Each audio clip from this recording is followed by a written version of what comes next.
Namibia is receiving international praise after recording so few coronavirus cases. The Southwest African nation has started to ease restrictions on social and economic activities.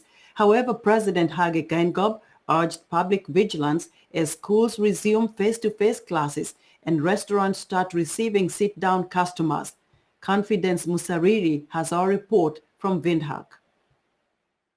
Namibia is one of the only 5 African countries to record zero COVID-19 deaths as of June 1, 2020, when the continent's infections surpassed 150,000. Southwest African country has a population of 2.3 million, although it is bigger in area size than the United Kingdom and France combined. Experts, however, credit the Namibian success to more than just a small population, but leadership and decisive action. We locked down very, very early. When we closed our borders and initially closed 2 of our most economically active regions, that's Commerce region and Erongo on the Atlantic coast, we only had 2 cases. We did not delay implementing our program and decisions. Even before regulations and policy are finalized, we were on the ground already. We created that partnership between the government, the private sector, security cluster, our partner development agencies such as the WHO and the CDC Atlanta. All of us came on board. We worked straight on the 8 pillars that were recommended by WHO. I think it helped. Other factors that could have helped is the natural factors. We are a huge country, sparsely populated, and not so many of the few people we have in Namibia had maybe contact with the outside world. And then maybe an element of luck, I can say. I mean, truly speaking, it's amazing that up to now nobody died. And both countries, has over the past 3 decades, coined an expression: when South Africa sneezes, Namibia catches a cold. And yet, COVID-19 has seemingly changed that interpretation. I actually think, for a difference, at least the big brother is now learning from us without making them feel a little bit smaller.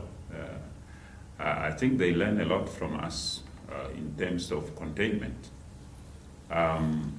South Africa jumped from 400 to close to more than 20,000 in the shortest possible time, despite all the effort. We got stuck at 16 cases for about nearly 50 days, meaning we probably set a record in Africa for continuous testing on a daily basis, up to 50 days without picking up a single case.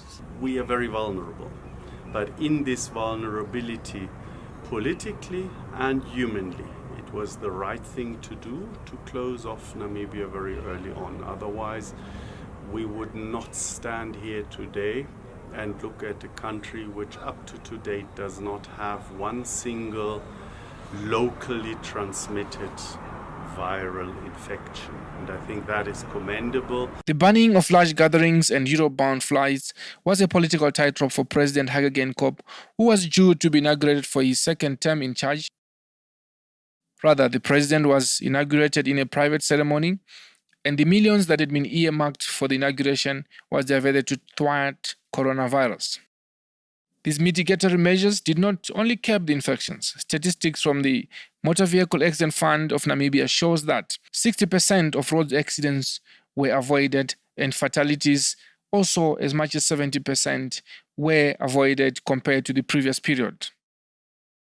For the first time in the history of the country, we recorded 0 fatalities. It has never happened before. Usually when it's Easter, when it's August, when we're celebrating Heroes Day, or when it's December, that's really peak times for players in road safety. That's when we come together and just really try to minimize the impact of traffic flow on our roads. But this time to record 0, that's something phenomenal.